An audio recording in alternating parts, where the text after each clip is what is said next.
The Hugh Grant action figure feels like one of those cruel jokes from childhood where you're like at Target, you're at Walmart, and you're like, hey, I want that cool new G.I. Joe, but your parents like, no, we've got action figures at home, and it's like the Hugh Grant action figure. Jokes aside, I spent $3 and about 50 cents on this figure. He was a super sale at Ross. I had to get him because there's kind of a unique tradition when it comes to actors and action figures, but never in a million years would I expect Hugh Grant to be one. I gotta get my head right for this because this is an action figure, right? It is from the Dungeons & Dragons Honor Among Thieves movie, which was actually pretty good. I enjoyed it. I laughed a whole bunch throughout it.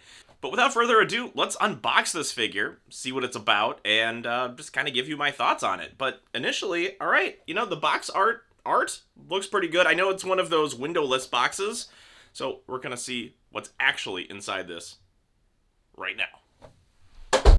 And here it is. This is Forge from Dungeons & Dragons Honor Among Thieves. Now, I'm not going to spoil the movie for you, but he is a major character in it. Now, when the windowless boxes were a thing, I was a little spoiled with G.I. Joe. So when I opened up the figure and he was just in very plain packaging like this, it was a little bit of a disappointment.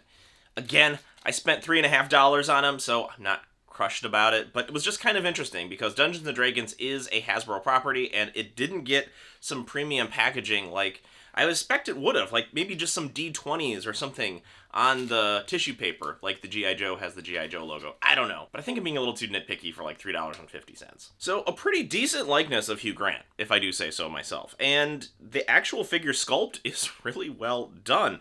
I love the details on the jacket here. It is a little raised up, and it feels really nice. It feels really nice, and it provides good contrast with just kind of the plain adventurer clothes. Now, when it came to accessories, I have this crossbow right here, and then here we have the goblet, or chalice, I suppose, and this is just going to be a really great accessory for 1/12 scale figures. So let's just go through real quick and test him out. He's got double jointed elbows, which is great. His head moves really well.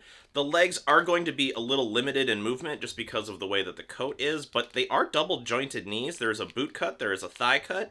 I mean, they did a pretty good job getting this thing all together. Overall, I'm really impressed with how it moves, especially considering that he has a longer cloak. The bicep swivel right here is the only thing that really breaks the illusion of the pattern on the coat. But, again, it's a toy, it's okay. Initially, I thought I was missing an accessory because it should have had 3 in the box, according to what was printed on there. But I noticed underneath his cloak, there was the dagger that was missing. So if I remove this, yep, it should be just that short little dagger there, and it can fit quickly right back into his belt. That's the setup. That's the quick overview of Forge, aka Hugh Grant.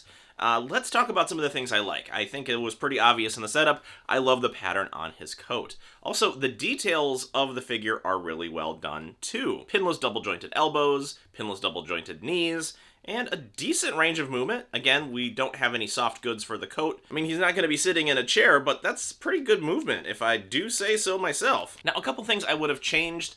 I think I would have added a little more Dungeons & Dragons flavor to the overall experience of opening the box. But now that we don't have to worry about windowless boxes anymore, I don't think that's really much of a concern. And the other thing that I possibly would have liked to have seen changed up with the figure here is just add a few more accessories. The ones that come with are good, they fit the character, but I think also there is the case to be made where you could add a few more chalices and things like this because, again, not spoiler alert, but the character was very obsessed with money and obtaining wealth. Let's test out my assessment of how well this figure poses by showing you what he looks like with his accessories. And after that, we'll regroup and I'll tell you my thoughts.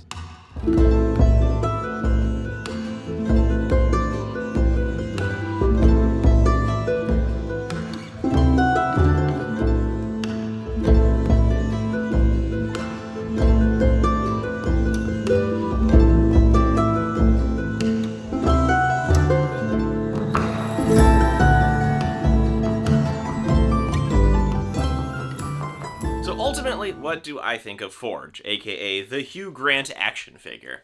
I think it kind of continues the trend of movies being turned into action figures, and kind of an interesting trend. In fact, I remember when I was a kid, there was the Kevin Costner Robin Hood movie, and there were a ton of action figures related to that. Also, a lot of the Sherwood Forest stuff was just reused from like the Kenner Ewok playsets, but that's a whole other story. So I think it's a given that any action movie star from like recent Marvel movies, so Chris Evans, Robert Downey Jr., Tom Holland, those guys would get action figures because it makes sense. But even stretching further back, we had things like Arnold Schwarzenegger, Kevin Costner, like I just talked about. Those people would be more traditionally in action movies where I don't think Hugh Grant fits that role, but because he is in an action movie, he does get an action figure. And that's why I picked up this figure over any of the other figures from the Dungeons and Dragons movie. So for the $3.50 I spent on him, this is a fun addition to my collection, and the accessories are gonna go well with any of my G.I. Joes that just allow me to have more scenes set up when I make future videos. The D&D movie was fun, and I don't think we're going to be getting a second wave of these, so if you can find them cheap like I did, definitely pick a few up, if just not for the accessories. And if you're somebody who has this figure at home wishing that they had like a cooler G.I. Joe or some kind of Terminator robot thing, just know that this is a grand tradition in toy collecting. If you like this rather unusual look at an action figure, be sure to give me a follow. That's it. That's all I have for you today. Thanks for watching.